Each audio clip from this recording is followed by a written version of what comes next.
Millionaire helps homeless woman in the rain, then discovers she was the childhood love he never forgot. Leave your like to support the channel.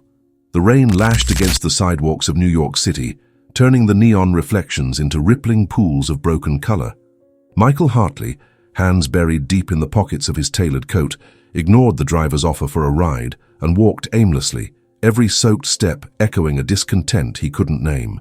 His life, lauded in magazines and envied in boardrooms, had become a theater of noise and hollow victories. Underneath the accolades and wealth, a silence screamed. He wandered through East Village, a neighborhood he once feared for its rawness, but now found strangely fitting.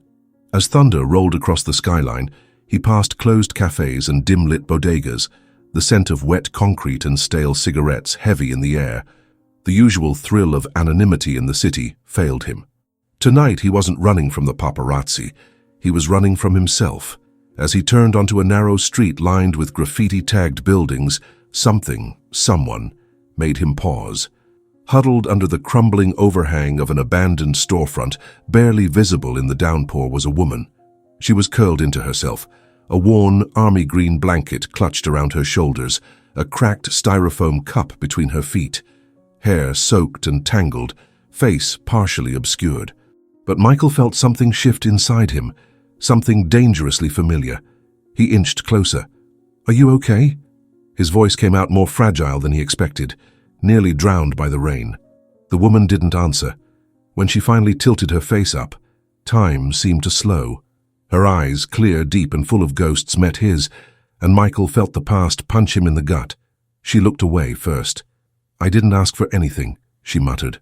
Her voice was hoarse, like it hadn't been used kindly in a while. "I know," he said softly, "but I think I know you." She stiffened. "No, you don't." "Your name," he said, almost breathless. "Is it Clara?" The silence that followed was not empty. It was loaded, electric, tragic. Then just as quickly she stood, grabbed a tattered bag from the ground, and began walking, limping, away. Michael hesitated for only a second before following her into the shadows. She turned down a side alley that stank of mildew and old metal, the sound of dripping gutters mixed with the distant growl of a train. He should have walked away, but he couldn't. Something about her, the way her voice trembled, the flicker of disbelief in her eyes, tethered him to her in a way he didn't understand. When she stopped under a collapsed scaffolding draped with plastic sheets, he spoke again. "You knew me once, didn't you?" he asked gently. "I'm Michael Hartley, from Richmond." "You were Clara Bennett." Her jaw clenched. She didn't look at him. "You're making a mistake. I remember the summer we built a treehouse behind the school. You threw your sneakers at me because I used crooked nails." She winced. Barely. But it was enough. "I don't want this," she whispered. "Whatever this is, it ends here." Michael stepped back, hands raised. "I just want to help. No strings." "Why?" Her voice was raw now. "Because I'm your good deed for the week? Or is it guilt? You think this is some dramatic reunion with a happy ending?" He looked at her, really looked at her, and saw everything she was trying to bury. "No," he said quietly. "I think it's a second chance. For both of us." She didn't answer, but she didn't walk away either. Later that night, after convincing her to sit with him in a 24-hour diner down the block, nothing fancy, just cracked booths and burnt coffee, Clara let her guard down just enough to eat the grilled cheese he ordered for her. Michael didn't ask questions. Not at first. He watched her hands tremble around the mug of hot chocolate. He noticed how she flinched when the waitress brushed past too quickly. He remembered her laugh, back when it could brighten a room. "Do you want to talk about it?" he asked eventually. She looked up, her eyes were tired but alert. "About what?" "How this happened." She gave a bitter smile. "That's a long story. And it's ugly. I can take ugly." Her gaze softened, but only slightly. "You think you want the truth, Michael, but people like you don't survive it." He didn't flinch. "Then tell me anyway." Clara stirred the hot chocolate with a chipped spoon, the motion almost hypnotic.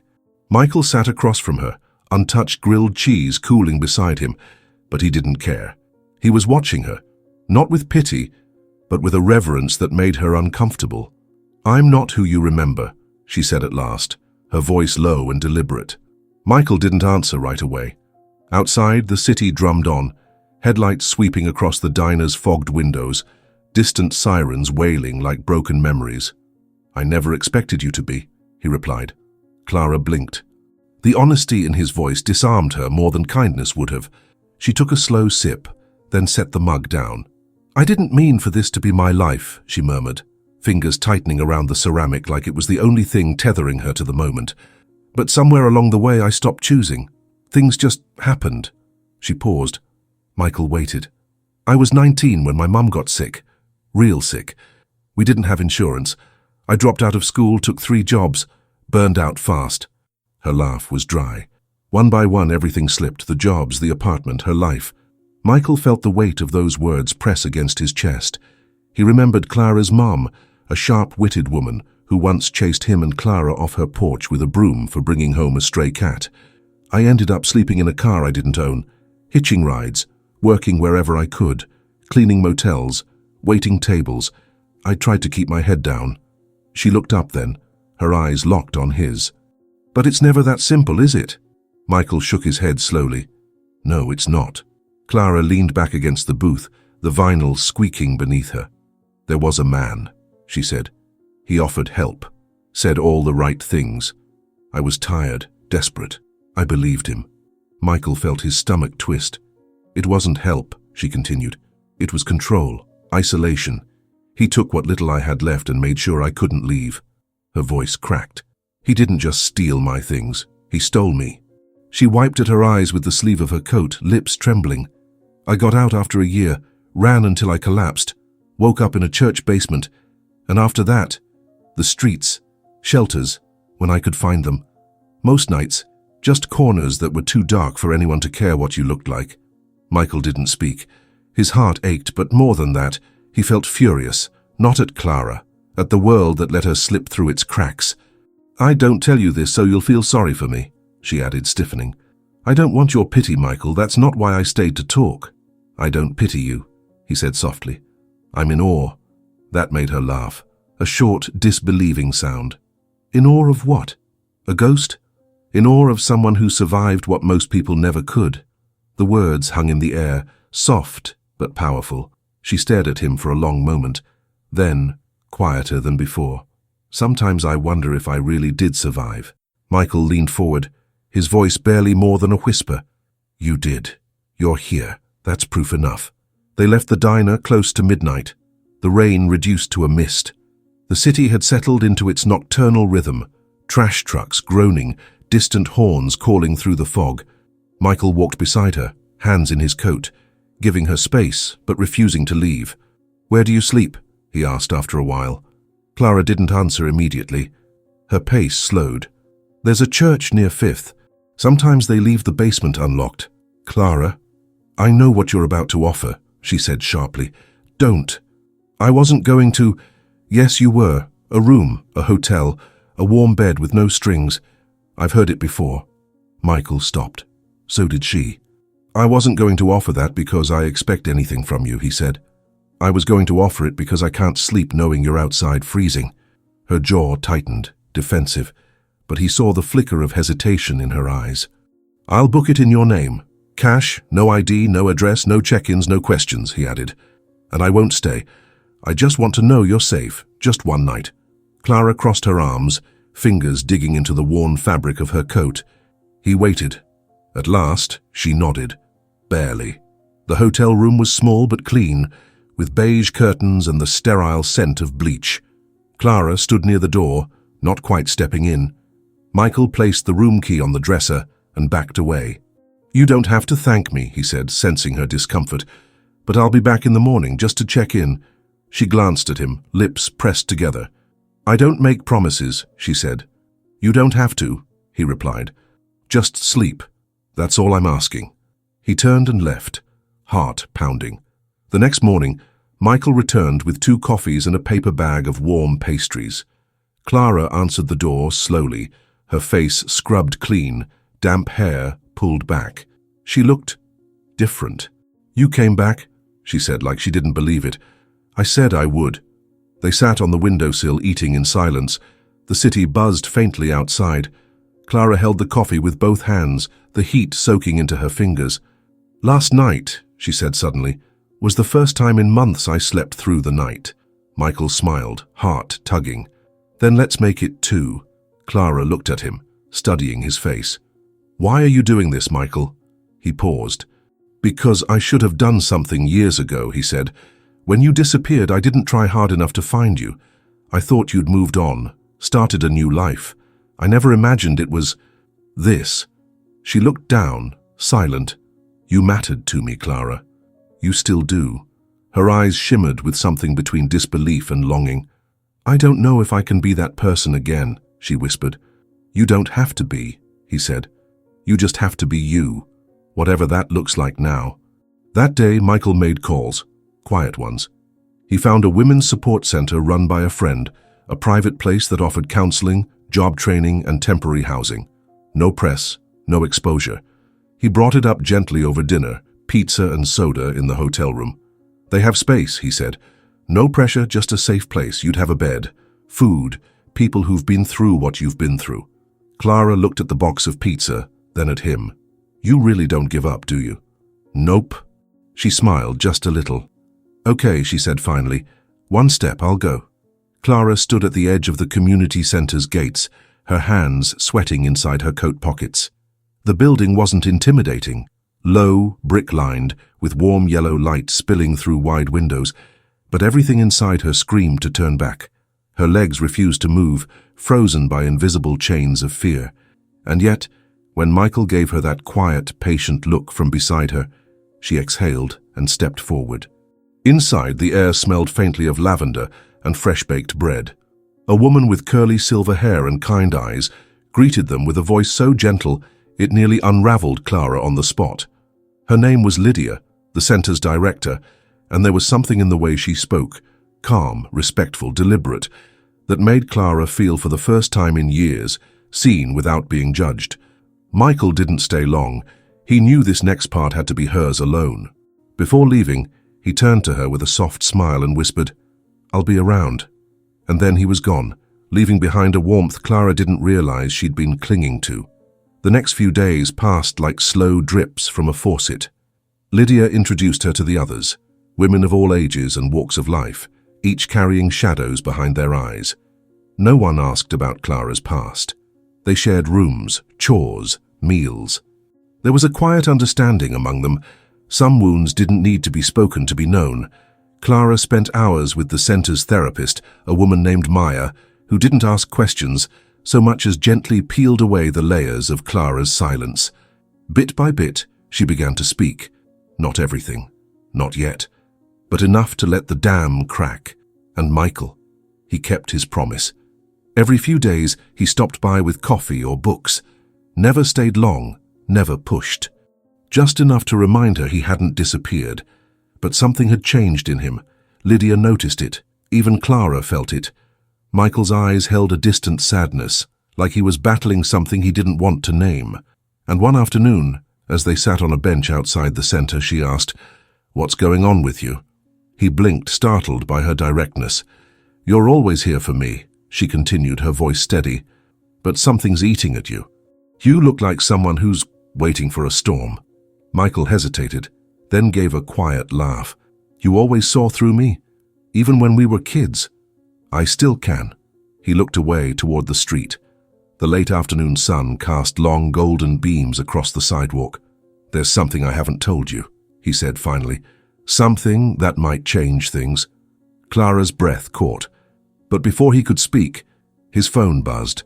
He glanced down, and his face hardened. "I have to go," he said abruptly. "But soon I'll explain everything, I promise." And just like that, he stood and walked away.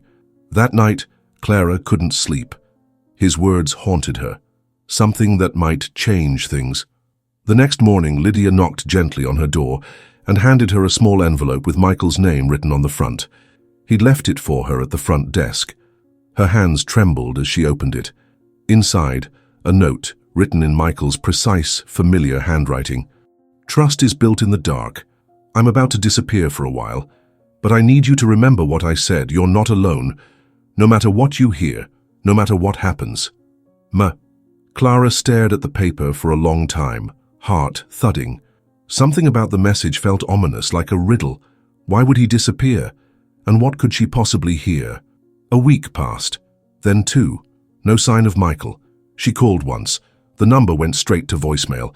Then it was disconnected. The staff at the center tried to reassure her. Maybe he was traveling. Maybe there was a family emergency, maybe work. But Clara knew better. Michael wouldn't just vanish. And then, one grey morning, everything turned. Lydia called her into the office, her face unusually serious. "There's something you need to see," she said. She handed Clara a newspaper. The headline hit her like a punch to the stomach. "Billionaire Hartley under investigation for charitable fraud. Foundation funds missing." The article was filled with damning details, anonymous sources, financial discrepancies, whispers of bribes and cover-ups. Clara read it once, then again, as if the words would morph into something that made sense. Michael, the man who brought her coffee and warmth, who held her like she wasn't broken, accused of stealing from the very causes he said he supported. It had to be a mistake, but her faith started to tremble. Was that what he meant when he said things might change? Clara barely slept that night. Her thoughts spiraled. She tried to push the doubts away, but they crept in like cold air under a door. Maybe she didn't really know him anymore. Maybe she never had. But then another envelope, this one taped to the gate of the center, her name scrawled across the front in red ink. Inside was a single Polaroid photo. It showed Michael, sitting in a car. His face bruised, eyes wide and frightened. He wasn't looking at the camera. He was looking away, as if something or someone outside the frame held his attention. Clara's knees nearly gave out. There was no message, no date, no location. Just that photo. Clara clutched it to her chest, her heart pounding like thunder. She didn't know who left it, or why. But one thing was clear. Michael hadn't just disappeared. He was in trouble, and she was the only one who might still believe him. She stood in the middle of the center's garden, wind tearing through the autumn leaves, and stared at the horizon. Clara Bennett had once been broken, but now she was on fire, and she would find him, whatever it cost. The morning after the photograph appeared, Clara woke before dawn, her heart already racing. She hadn't slept. How could she? The image of Michael's bruised face haunted her. He was in danger, and no one else seemed to notice or care. She kept the photo close, tucked into a zippered pocket beneath her sweater, as if afraid someone might try to take it from her. It wasn't just a clue. It was a lifeline, proof that he was still out there. Lydia noticed the shadows under Clara's eyes and the change in her demeanor. She approached gently over breakfast, but Clara was closed off, distant. Lydia didn't press. She only said, "Whatever it is, you don't have to carry it alone." But Clara couldn't explain. Not yet. Not until she had answers. That afternoon, Clara took the subway to the Upper East Side. She knew the route by memory now, even though she hadn't stepped into that world since Michael disappeared. She walked past Hartley Foundation headquarters twice before entering. The receptionist barely looked up from her desk, but when Clara gave her name, a strange pause followed. Then a polite, tight smile. "I'm sorry, Ms. Bennett," the woman said. "Mr. Hartley no longer works here. The Board of Trustees is handling all foundation matters now." "But he founded it," Clara stammered. "Yes, but as you're probably aware, he's under investigation. We can't disclose more at this time." Clara stared at the woman, stunned. Everything about the response felt rehearsed, cold, controlled. She turned to leave, but a voice called out behind her. "Clara?" She spun around. A young man in a grey suit approached. He was tall, with nervous energy, and a voice that trembled at the edges. "I'm sorry," he said, glancing at the receptionist. "I overheard. You were here to see Michael." "Yes," Clara said, cautious. He extended his hand. "I'm Owen. I used to be Michael's assistant. Before everything." They stepped outside to talk. Owen kept looking over his shoulder, lowering his voice to a whisper. "Something's wrong," he said. "I don't know what exactly, but Michael didn't just disappear. He tried to warn me a few weeks ago. He said there was someone on the board, someone close, trying to take him down from the inside." Clara's chest tightened. "Do you know who?" Owen hesitated, then pulled a crumpled piece of paper from his pocket. He left me this the last time I saw him, said if anything happened I should find you. Clara's breath caught as she unfolded it. It was barely legible, a messy scrawl in Michael's handwriting. Trust no one at the foundation, especially ER. Everything goes back to them. ER? Clara asked. Owen nodded.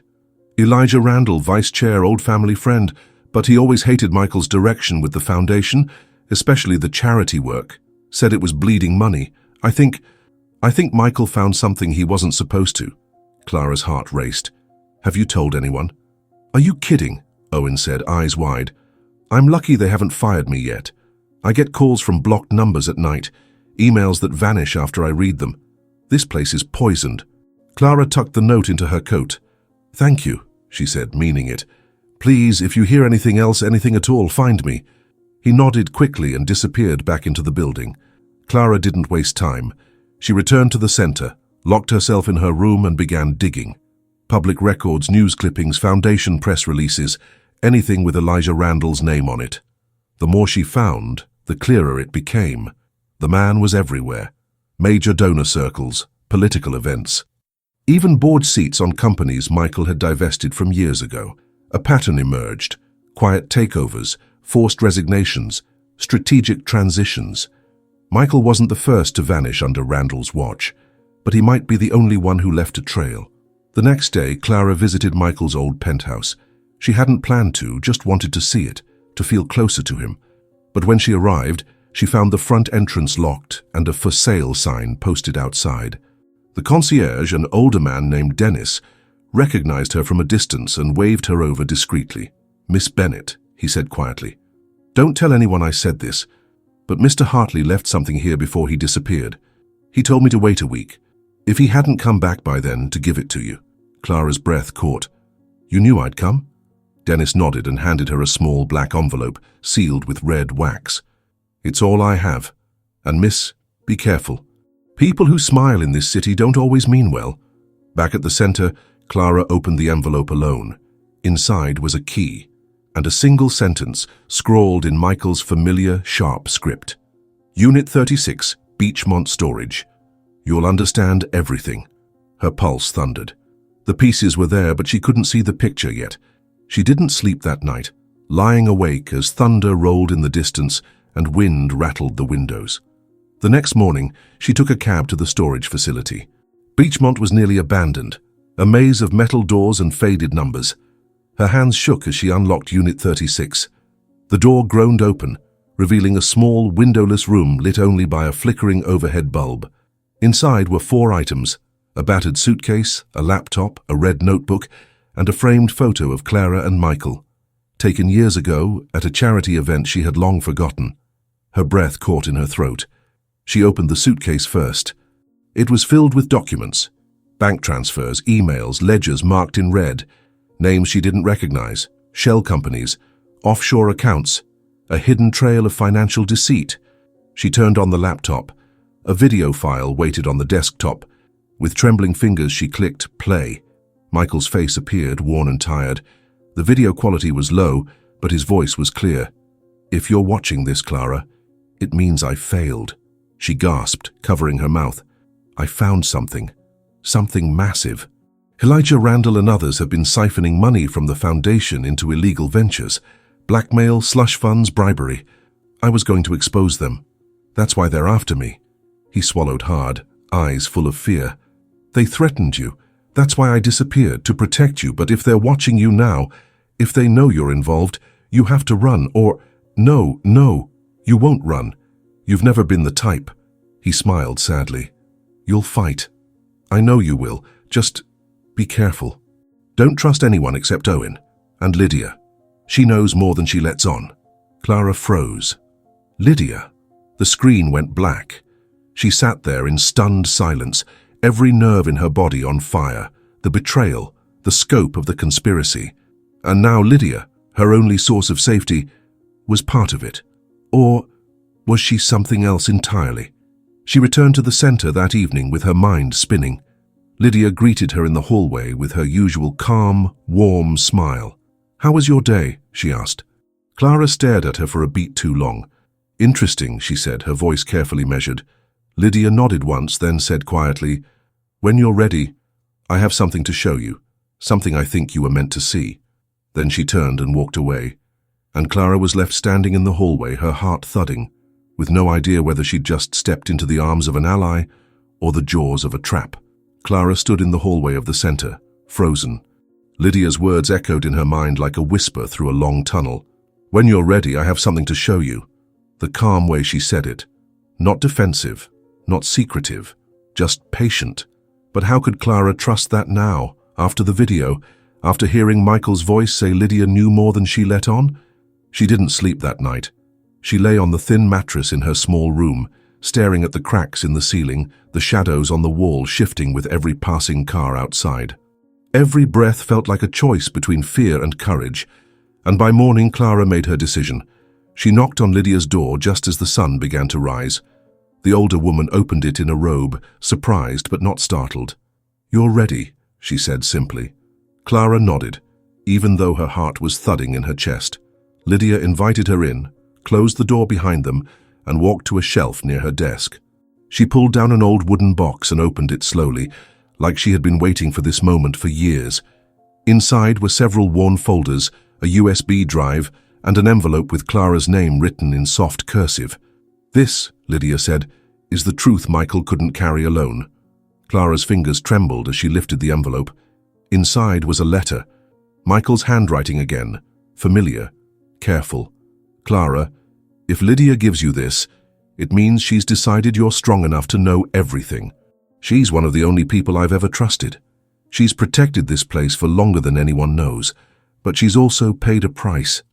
Ask her what happened in 2006. Ask her about Elijah Randall." Clara lowered the letter, looking up. What happened in 2006? Lydia's face changed. The soft lines deepened with a grief she hadn't shown before. "I lost my son," she said quietly. "He was 23, smart, idealistic. He worked for Randall's investment group. He found out they were laundering money through shell charities. He thought he could fix it." Clara's throat tightened. "They silenced him. Car accident, they said. But I knew. He wasn't reckless. He just sent me an email the night before telling me he had proof. The next day he was gone." Tears welled in Lydia's eyes, but she blinked them away. "I spent years collecting what he left behind. And when I met Michael, I saw the same light in him that I saw in my son. I told him everything. We made a pact. If something happened to him, I would finish what he started." Clara felt the air leave her lungs. This wasn't just Michael's fight. It had swallowed people long before him. "I want to help," she said.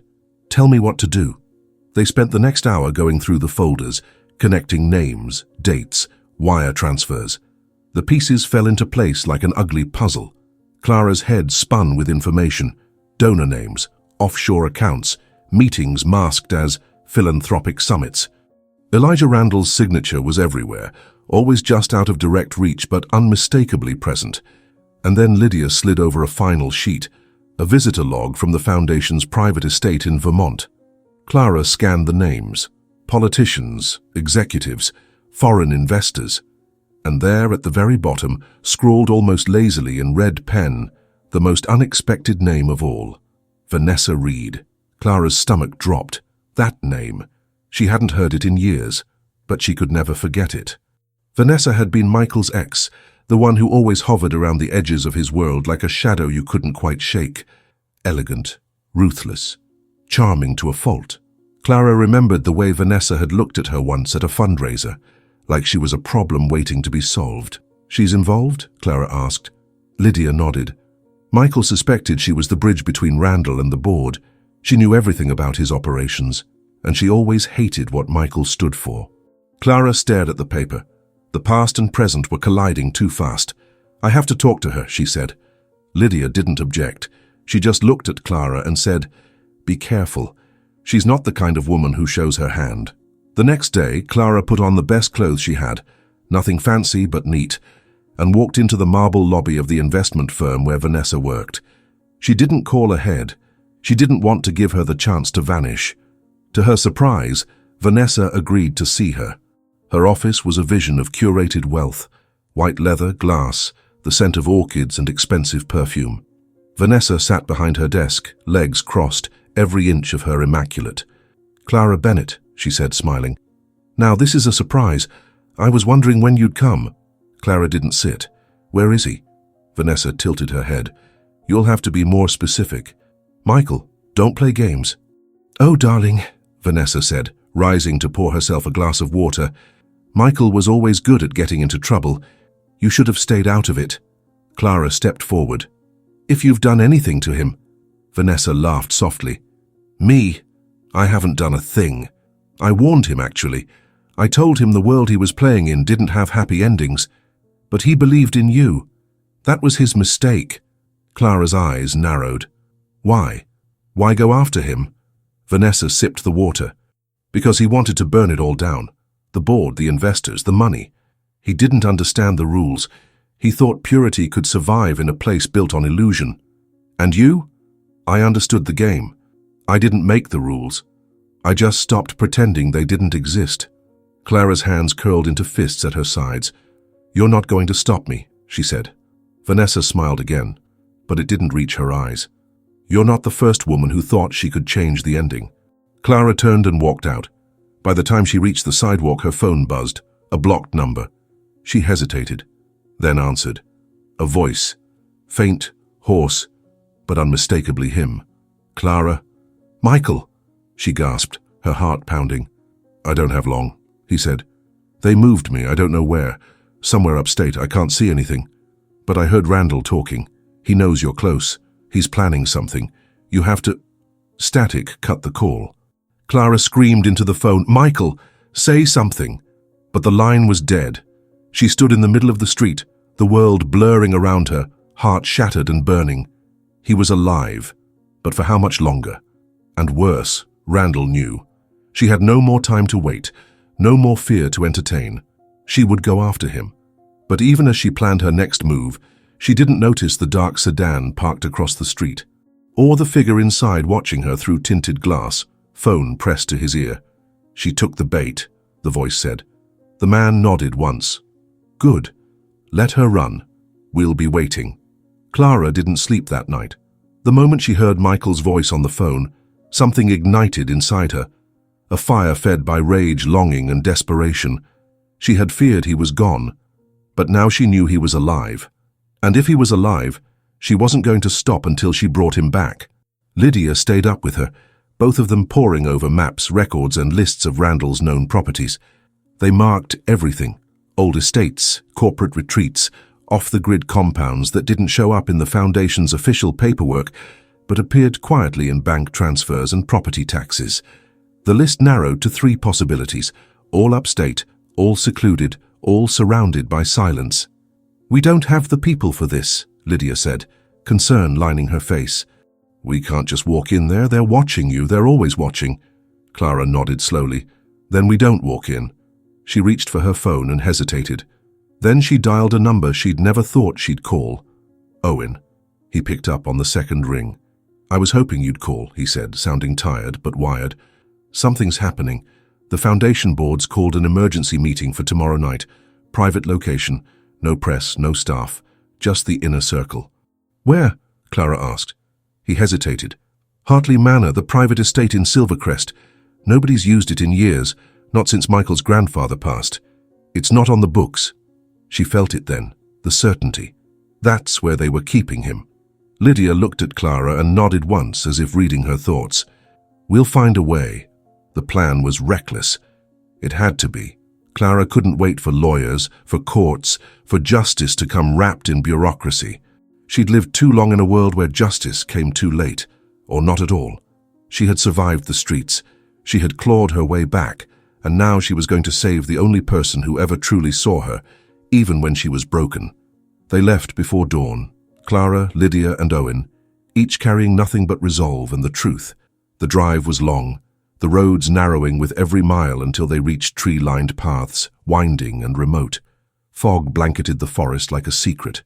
Clara stared out the window, her heart galloping in her chest. She thought of Michael, what he must be going through, the bruises, the silence, the fear, and still he found a way to call her. That meant something. When they arrived, they parked the car at a distance hidden behind thick brush. The manor loomed ahead, old but majestic, wrapped in shadows, even beneath the rising sun. It was the kind of place that once hosted charity galas, political negotiations, and whispered scandals. Now it was a cage.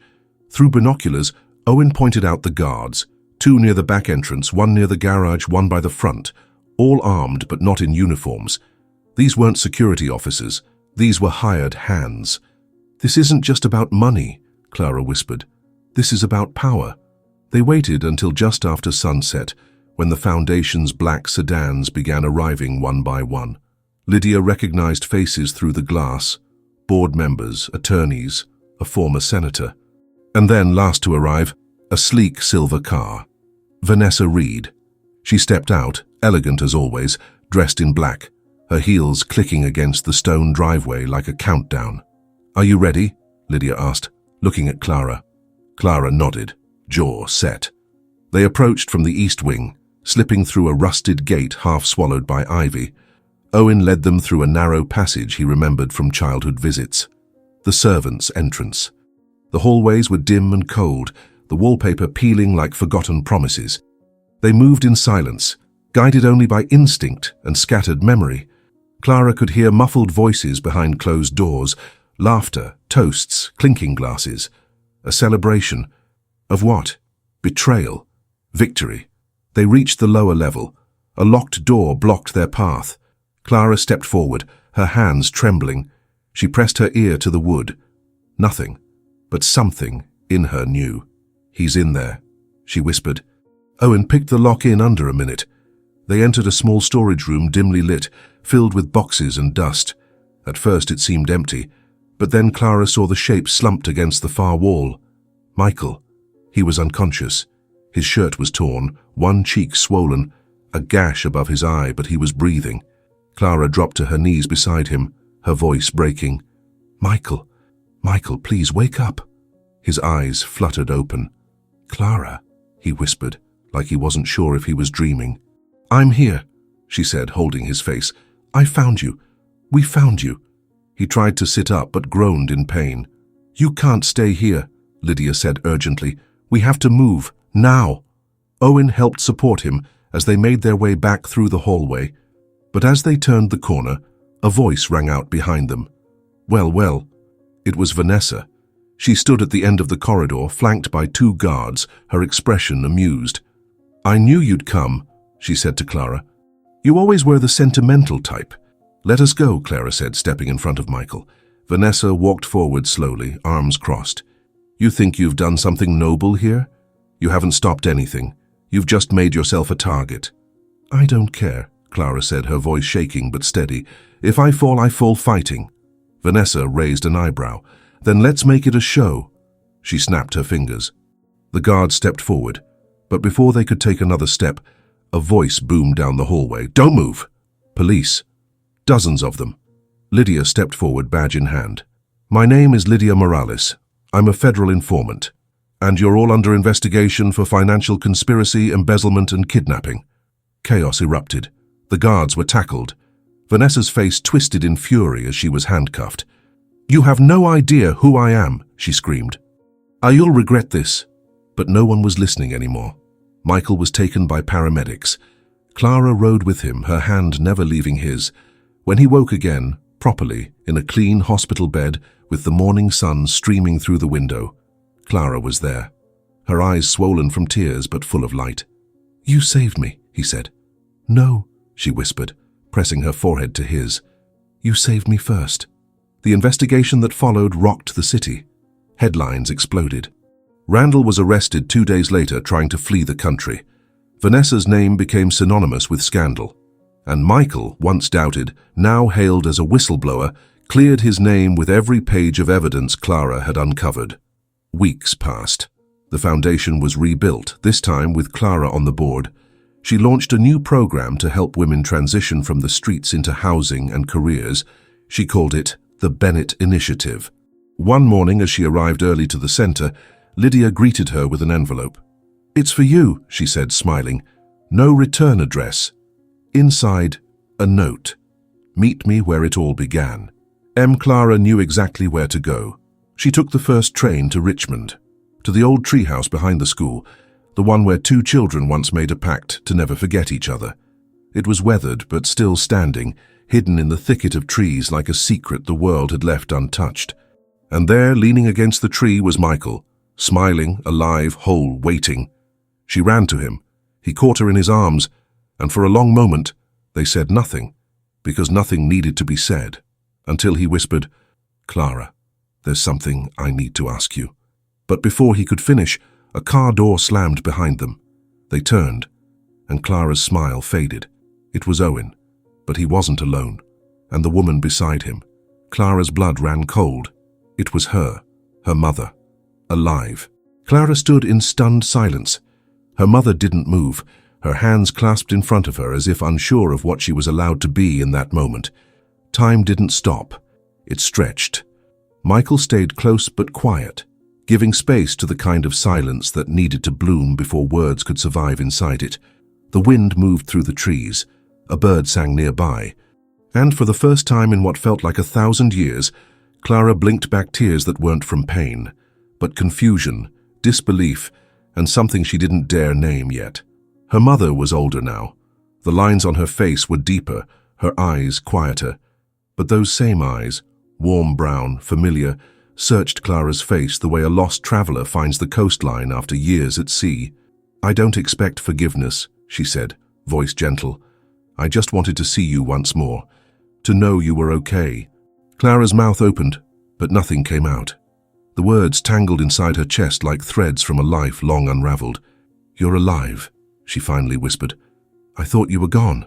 I thought I had to disappear," her mother said, eyes misting.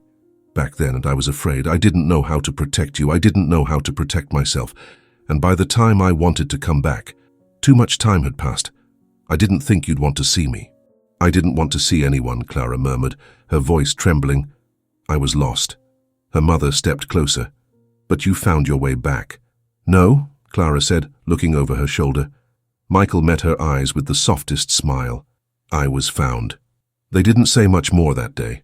Her mother didn't stay long, but before she left, she hugged Clara, tight, trembling, as if afraid her daughter would disappear if she let go too quickly. And Clara hugged her back. It wasn't perfect. It didn't fix everything, but it opened something that had been locked for too long.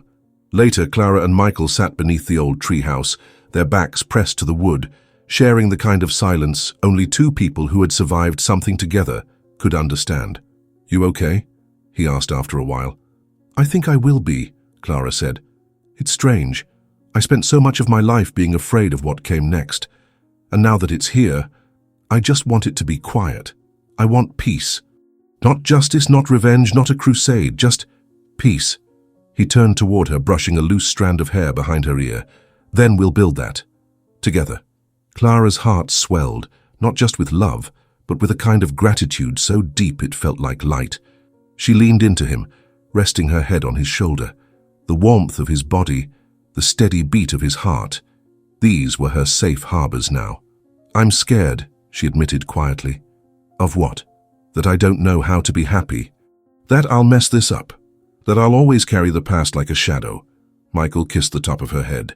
"Everyone carries something, but you carry it with grace. And every day you choose to show up, you teach the rest of us how to live. I don't feel brave." "Then just be real, that's enough." The next weeks unfolded like the slow turn of seasons. Spring crept in, gentle and unannounced. Clara began working full-time at the Bennett Initiative. She created a mentorship program for women who, like her, had fallen through the cracks. She hosted weekly group circles where stories were shared without shame, where laughter returned, timid at first, then loud and unrestrained. Michael was always close, but never in her way. He walked beside her, not ahead. He learned to listen more than talk, to ask before assuming. Their love grew like wildflowers, unruly, unplanned, but alive in all the right ways. One Sunday morning, Clara found him in the garden at the center, sleeves rolled up, trying and failing to repair a squeaky wooden bench. She leaned against the doorframe, arms crossed, watching him fight the bolt with a wrench that clearly wasn't helping. "You're a billionaire," she teased. "Hire someone." Michael grinned, brushing sweat from his forehead. "Where's the fun in that?" Clara walked over and sat on the bench, making it squeak defiantly. "You're losing." "I'm learning," he said. She raised an eyebrow. "Fine, I'm losing with style." They both laughed. Long, easy laughter that came from a place that had once been covered in dust and sorrow. Clara rested her hand over his. "You know, I never thought I'd laugh like this again." He looked at her with the kind of tenderness that made her forget they were surrounded by old wood and garden soil. "That's the point," he said.